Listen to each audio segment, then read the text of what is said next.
Jacob à Bethel et à Hébron, mort d'Isaac. Verset 1. Verset 1 à 4 Purification de la famille de Jacob. Dieu dit. Jacob n'avait pas tenu sa promesse, Genèse 28.22, quoique Dieu la lui eût rappelé indirectement au moment où il lui avait donné l'ordre de quitter la Mésopotamie, Genèse 31.13. Verset 2.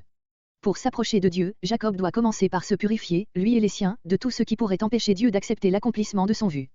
Peut-être cette condition malaisée à remplir était-elle la cause de son long retard. Les dieux de l'étranger, tels que ceux dont il a été parlé Genèse 31.34. Purifiez-vous. Le bain et le changement de vêtements enlèvent tout ce qui peut rester chez eux du contact avec les objets d'idolâtrie et sont le symbole d'un renouvellement moral. Verset 4. Les boucles qu'il avait aux oreilles. Les boucles d'oreilles étaient primitivement des amulettes destinées peut-être à préserver l'oreille des sons et des paroles néfastes. Ce n'est que peu à peu qu'elles sont devenues de simples objets de parure. Sous le chêne. Peut-être celui d'Abraham, Genèse 12.6, ou le chêne des devins, Juge 9.37. Comparez encore Josué 24.26. Verset 5. Verset 5 à 7 arrivé à Bethel. La terreur de Dieu, une terreur que Dieu inspire. On ne poursuivit pas. Comparez les craintes de Jacob, Genèse 34.30. Verset 6. Luz, c'est Bethel. Comme le récit vient déjà de mentionner le nom de Bethel sans explication et que même le changement de Luz en Bethel avait été raconté Genèse 28.19, document jéhoviste, il est probable que les versets 6, 9 et suivants appartiennent au document éloïste, qui n'avait pas mentionné le songe de Jacob, ni son passage à Bethel et qui ne rapportera qu'au verset 15 le changement de nom de cette localité. Verset 7. Il bâtit là un autel. Dans ce seul mot est résumé l'accomplissement de toutes les promesses que Jacob avait faites, Genèse 28.20-22. Dieu fort de Bethel, il transporte à toute la localité le nom donné à l'autel. Jacob aime à désigner Dieu par ce nom, sans doute parce que c'est à Bethel qu'il lui est apparu pour la première fois. Les êtres divins, Dieu et les anges. Comparez Genèse 28.12-13. Verset 8. Mort de Déborah. Rebecca était probablement morte et sa vieille servante avait rejoint Jacob à Sichem. Les rabbins ont supposé qu'elle l'avait rejoint en Mésopotamie, lui portant le message annoncé par Rebecca Genèse 27.45. Chaîne des pleurs, en hébreu, Elan Bakout. On ne sait rien de précis sur l'emplacement de cet arbre. Verset 9. Verset 9 à 15 Apparition de Dieu à Jacob. Ces versets appartiennent probablement au document éloïste, où ils avaient pour introduction le verset 6.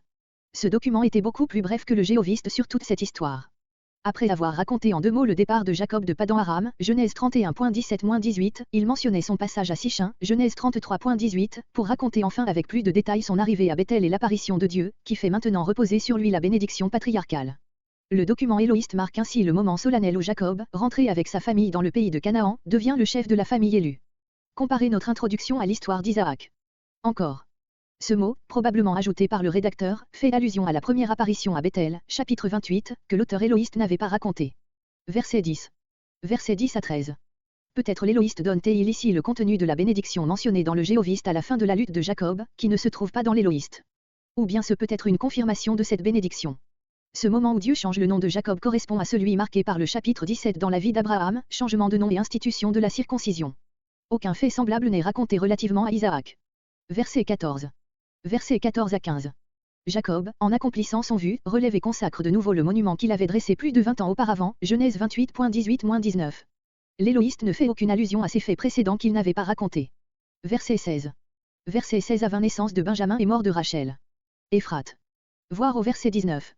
Un espace de chemin, environ 16 km, car, d'après un Samuel 10.2, le tombeau de Rachel était entre Rama et Bethel. Comparez encore Jérémie 31.15, note. Verset 17. C'est encore un fils. Sa prière Genèse 30.24 est donc exaucée. Verset 18. Bénoni, fils de ma douleur.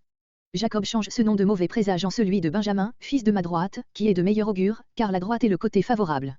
Il en fait par là le monument, non plus de la triste circonstance de la mort de Rachel, mais de ce moment où, rentrant en pleine prospérité dans le pays de Canaan, il est constitué le chef de la famille patriarcale. Verset 19. Éphrate, ou Ephrata, qui est Bethléem. Voir Michée 5.1, note. Verset 20. Monument de la tombe de Rachel. La tradition juive, chrétienne et mahométane, unanime, s'appuyant sur notre passage, place à tort ce monument à 2 km au nord de Bethléem, dans la tribu de Jude. Jusqu'au 7e siècle après Jésus-Christ, on montrait en cet endroit une pyramide de pierre et dès le 15e siècle, les musulmans y ont élevé une chapelle funéraire. Verset 21. Verset entre 21 et 22. Inceste de Ruben. Midal Eder, tour du troupeau.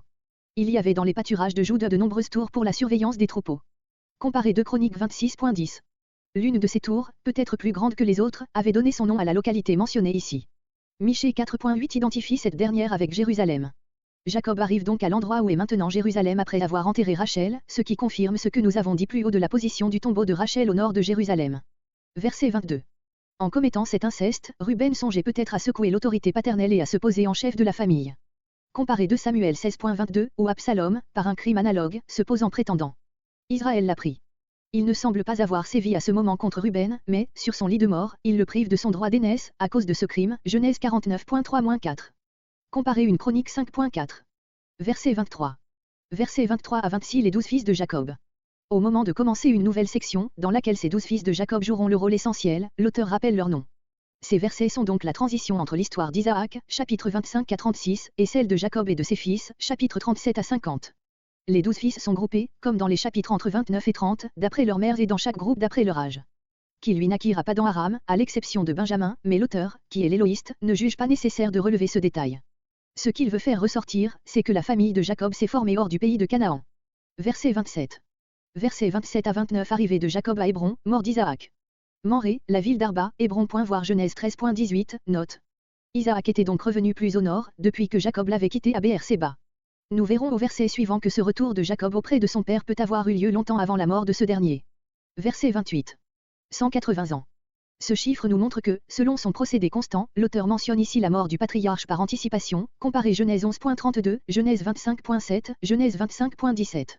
En effet, au moment où Joseph fut vendu, à l'âge de 17 ans, Genèse 37.2, Isaac était âgé de 168 ans, puisqu'il avait 60 ans de plus que Jacob, Genèse 25.26, et que ce dernier en avait 91 de plus que Joseph, Genèse 27.1, note. Isaac n'est donc mort que 42 ans plus tard, un an avant que Joseph fut élevé au poste de gouverneur de l'Égypte, Genèse 41.46. Verset 29. Comparez Genèse 25.8.